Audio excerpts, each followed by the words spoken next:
Sa wakas, welcome to Barangay Ginebra. Maverick Ahamnisi at Stanley Pringle nasa trading plan pala o trading block ng Barangay Ginebra. Malakas nga ba ang kapalit? Yan nga ang ilan sa mga maiinit na pag-uusapan natin sa videos na ito, mga ka-idol. Marami nga nagulat mga ka-idol dahil ang Meralco Bulls nang makakasama ng tropang giga na re-representa sa Pilipinas sa darating na EASL. Malaki nga naging epekto sa pagkakatalaga ni Coach Tim Cone bilang new head coach ng Gilas Pilipinas para sa darating na Asian Games. Gayun din naman ang buong coaching staff ng Barangay Ginebra, halos ang magiging coach ng Asian Games mga ka-idol. Kaya't malabo na rin talagang mapaghandaan ng Barangay Ginebra ang EASL. At kasabay naman ito mga ka-idol ay nagsimula na ang pagpili sa mga magagaling na rookie at pagtatalaga sa iba't ibang team sa PBA mga ka-idol, kung saan nakilala na rin natin una noong combine awarding or combine opener kung sino-sino ang nangunang mga draftee. Base nga sa naging resulta mga ka-idol sa first round pick, ang pinakamagaling na player na nanguna nga nakuha ng tira firma. Ang first pick ay Stephen Holt. Nakuha naman ng Blackwater Bossing si Christian David, Rain or Shine si Luis Villegas at Kate Datu. Northport Batang Per si Xavier Lucero, Phoenix Super LPG, Kenneth Tofin, NLEX Wood Warriors, Richard Roger, Meralco Bolts, Brandon Bates, Converge, Fiver Extras, Connie Winston at Brian Andrade, at Northport Batang Per, Cari Flores at tira firma, Taylor Miller. Kapansin-pansin nga mga ka-idol na halos half Pinoy or half ibang bansa or Phil-Am ang mga nasa first round pick. Ito nga nakuha ng tira firma na first pick mga ka-idol ay veterans na rin. Ito nga ay si Stephen Holt, na sinasabi nga marami siyang give up para lang matuloy ang journey niya dito sa PBA mga ka-idol. At alam naman nating marami na ring nalaro nito pagdating sa international game. At siguradong magagamit ng gusto ng tira firma itong si Stephen Holt, maliban na lang kung siya ay matrade mga ka-idol. Para naman sa second round pick mga ka-idol, nakuha ng tira firma itong si Kemer Carino. Habang ang Converge ay si Brian Santos, Rain or Shine, Henry Galinato, Phoenix Super LPG, Rafi Berano at Richie Rivero, NLEX Enosh Valdez, Converge Jan De Los Santos, Blackwater, James Coqueteye, NLEX Wood Warriors, Jan Normal, tira firma, Mark Sangala, at Barangay Ginebra, Ralph Cu, at Rain or Shine, Adriano Kong.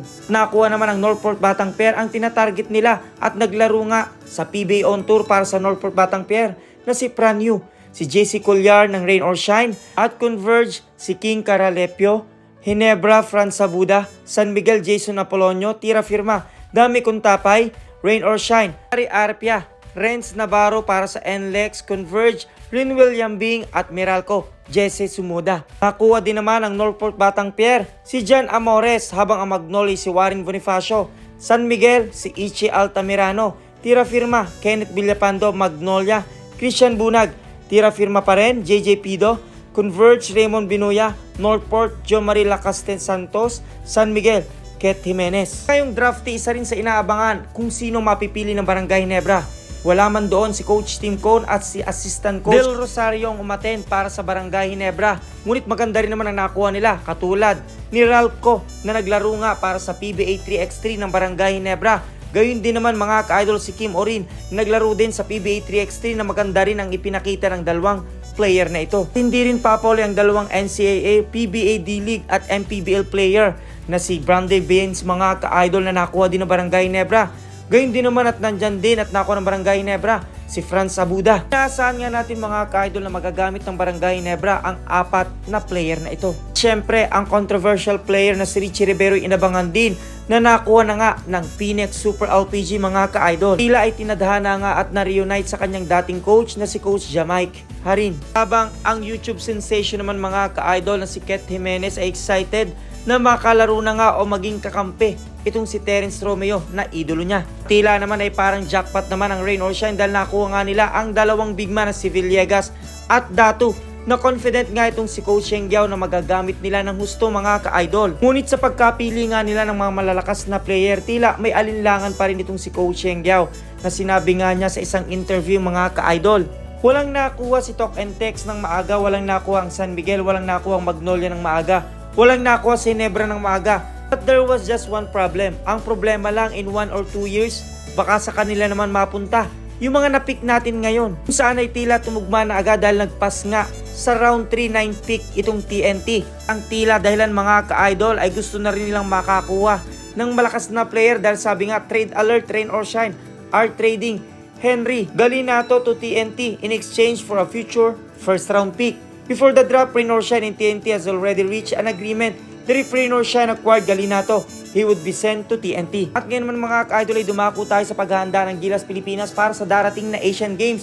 Ngunit bago yan ay umakyat na nga ang Gilas Pilipinas sa ika-38 place mga ka-idol matapos nga ang FIBA World Cup. Kumpara nga sa nakaraang FIBA World Cup, tayo ay umangat ng 2 spot mga ka-idol, habang ang Gilas Pilipinas Women naman ay umangat sa ika-37 place, kung saan 5 nga ang naungusan o 5 ang iniangat ng Gilas Pilipinas Women mga ka-idol. Para sa darating na Asian Games, kasado na nga mga ka-idol ang Final 12, Justin Brownlee, Scottie Thompson, Japet Aguilar, Terence Romeo, Angie Kwame, R.R. Pugoy, Jason Perkins, Junmar Fajardo, Calvin Abueva, Chris Newsom, Calvin Optana, Brandon Ganilo Suzer, at ang reserve player si Stanley Pringle. Masasabi talaga natin mga ka-idol na tila malakas ang line-up ng Gilas Pilipinas para sa darating na Asian Games, lalo pat marami tayong legit shooter at big man mga ka-idol. Siyempre, mga pisky defender ang kailangan ng Gilas Pilipinas at gayon din naman ang 3-point shooter na tila nasa mga player ngayon na line-up ng Gilas Pilipinas. Lalo pat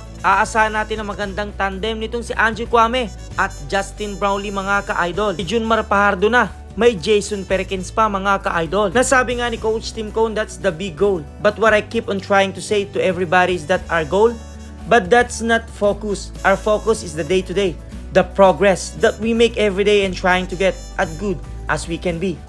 We feel strongly that we have a chance to win a gold medal and we want nothing less. Nagsimula man mga ka-idol ang PBA draft at magsisimula na rin ang PBA Commissioner's Cup, ngunit marami na ngang trade rumor ang naglabasan. Katulad na lamang itong si Troy Rosario na balak kunin o planong kunin ng San Miguel Birmen, o kaya naman maaaring mapunta sa Japan B-League dahil sa ilang offer mga ka-idol. At isa pang kumakalat na trade mga ka-idol kung saan ang TNT makukuha nga si Brandon Ganila Suzer, na target talaga ito ng TNT noon pa. Habang ang NLEX ay mapupunta naman si Troy Rosario, Tyrus Hill at Blackwater Boxing mapupunta si Justin Chua at Jerry Tungkab. Hindi naman ay tinuldukan na nga ni Maverick Amnisi ang agam-agam na siya ay mapupunta sa Barangay Ginebra dahil nga siya ay pumirma na mga ka-idol ng kontrata sa Barangay Ginebra at siya magiging parte na ng Barangay Ginebra sa darating na PBA Commissioner's Cup. Nasabi nga sa ating source, after a long wait, Maverick Amnisi has finally decided, according to multiple sources closely monitoring the situation, the 6'2" combo guard has signed a 3-year maximum contract deal with Barangay Ginebra early last week.